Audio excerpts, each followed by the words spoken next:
안녕하세요, 연돌이에요. 오늘은 조선 제19대 왕 숙종에 대해 알아볼 거예요. 자, 먼저 숙종은 재위가 1674년에서 1720년으로 조선 왕치고는 꽤 재위를 했답니다. 세종대왕 같은 분들도 이렇게 오래 재위하셨으면 참 좋았겠죠? 자, 얘기가 딴 데로 흘렀지만 우리는 다시 숙종으로 갑니다. 숙종 때는 재위기간이 긴 만큼 세 차례 환국이 있었습니다. 환국은 저번 편에 경종에서 남인들이 등용되고 서인이 축출됐었잖아요. 안 보신 분은 보고 오세요. 자, 근데 그것을 환국이라고 하는데 그게 무려 세 차례 있었습니다. 진짜 많이 나는 거죠. 자, 먼저 경신왕국. 1680년에 일어난 한국입니다. 이때 결과는 서인들이 등용되고 남인들이 축출되어 왔습니다. 이 사건의 발단은 허적의 유학 사건인데요. 이 사건이 뭔지 자세히 설명해 드릴게요. 자, 저번에 경종에서 남인들이 더 등용되면서 이 남인의 권력이 높아졌어요. 그래서 남인의 우두머리였던 허적의 권력도 매우 높아졌겠죠. 근데 이 허적의 집에서 파티가 열립니다. 근데 당시에 거의 권력자니까 파티가 어마무시하게 컸겠죠? 물론 왕도 그 파티 한다는 사실 알았고요. 자, 근데 파티가 무르익을 무렵 비가 내리기 시작합니다. 이때는 파티를 집에서 안 했어. 왜냐면 손님이 많이 오는데 집에서 하면은 파티하다가 압사당해요. 그래서 밖에서 하고 있는데 비가 내리면은 흥이 다 식잖아요. 그래서 숙종은 신하를 불러서 허적의 집에 유학을 갖다 달라고 합니다. 유학이란 군사에서 쓰는 기름 먹인 천으로 비가 들이새지 않는 천막인데요. 그래서 신하는 이 유학을 가지러 갔습니다. 벌써? 근데 없네요? 그래서 숙종이 보고 했더니 숙종이 이를 이상하게 여깁니다. 근데 왜 유학이 없어졌냐? 허적이 이미 가져간 겁니다. 이 유학도 물론 천막이긴 한데 군사용품이거든요. 근데 숙종이 허적의 권력이 너무 세서 이 군사 물품, 그러니까 나라의 물품을 마음대로 가져가는 걸 보고 숙종이 매우 화납니다. 그래서 이 허적이 남인이었죠. 남인들을 축출시킵니다. 심하면 사형, 유배, 또 해고까지 했죠. 그래서 서인들이 유배당하고 붙잡혀 끌려갔었는데 다시 조정에 오게 됩니다. 자, 이게 경신왕국이고요. 두 번째, 기사왕국. 1689년에 일어난 일인데요. 이때는 서인들이 집권하고 있었겠죠? 근데 결과는 서인이 축출되고 남인이 등용됩니다. 아까랑 반대죠? 참 머리 아픕니다. 자, 서인이 축출되고 남인이 등용된 사건의 발단. 장희빈의 적자입니다. 이 장희빈이 숙종의 후궁이거든요. 드라마 사극 보시면은 장희빈이 진짜 겁나게 많아요. 장희빈만 쳐도 드라마 한 수십 개는 나올 겁니다. 어쨌든 이 장희빈이 숙종의 후궁인데 또 후궁이니까 왕비가 있었겠죠? 그 왕비한테는 아들이 없었습니다. 인현왕후였는데 인현왕후한테 아들이 없었어요.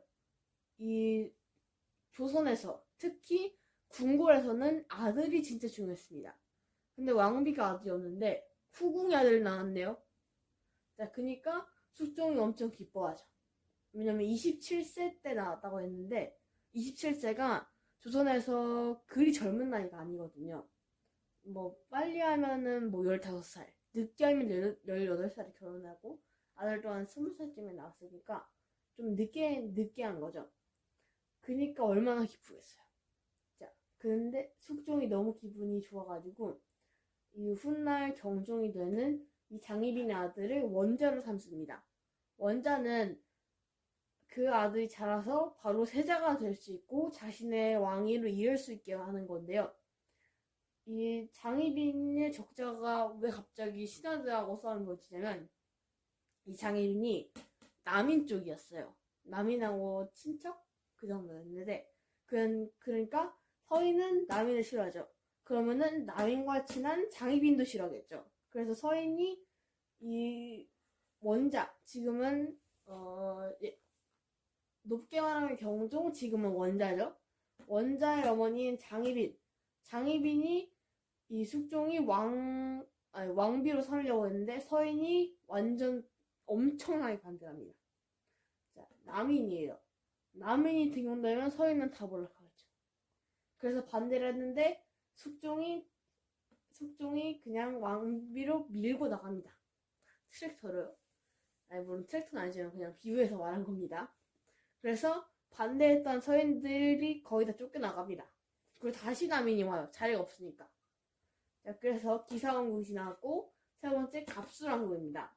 이때는 텀이 좀 길었는데 지금 텀이 좀 아까보다 짧아졌고요. 자, 지금은 남인 집권식입니다. 근데 또 갑술왕국 때 남인이 축출되고 서인이 등장했어요. 아이고야.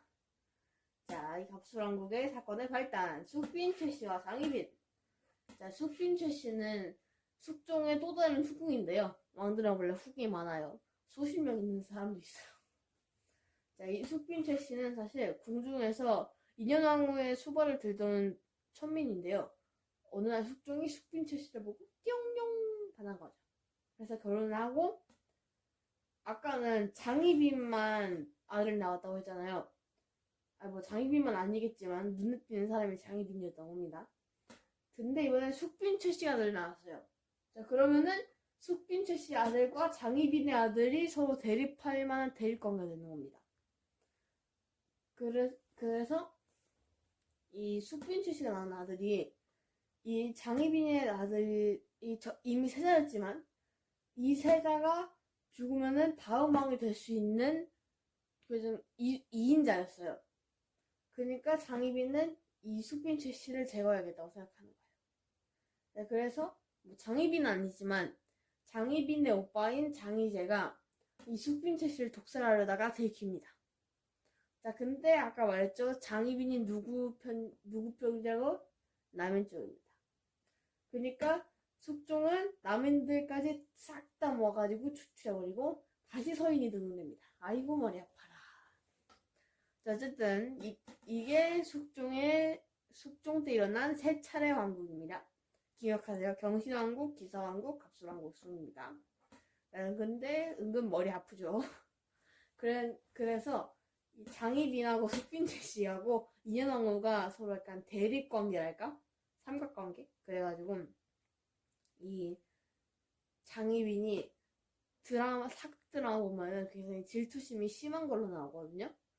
그래가지고 장희빈하고 숙빈 최씨하고 인현왕후하고 서로 웅크리고 막 싸우고 막 그러니까 숙종이 지쳐가지고 후궁이 왕비가 될 수 없는 법을 만듭니다. 왕비는 세자빈에서 더 높아져서 왕비가 되는 거니까요. 자, 이렇게 해서 숙종 때 제일 유명한 환국하고 부인들이 나왔습니다. 자, 물론 숙종도 업적이 있겠죠. 근데 이 환국하고 부인들의 그게 너무 높아가지고 약간 눌렸는데요. 자, 어쨌든 숙종의 업적을 조금 알아보도록 하겠습니다. 제가 조사하고 잘 알고 있는 게 조금밖에 없어가지고요. 이해해주세요. 숙종은 광해군 때 나온 대동법, 그 대동법을 황해도하고 경상도에까지 뿌렸습니다. 거의 전국에 뿌린 거죠. 전 왕이 전라도를 시작했으니까. 그리고 숙종은 상평통보를 전국 화폐로 사용해서 경제활동에 큰 이바지를 했습니다. 저는 뭐 물물교환 그런 게 있었는데 상평통보는 화폐니까 값이 딱 정해져 있죠. 그러니까 얼마나 좋겠어요. 자, 오늘은 이만 숙종에 대해 알아보았습니다. 다음에는 경종과 영조에 대해 알아보겠습니다. 안녕. 복습도 잘하세요.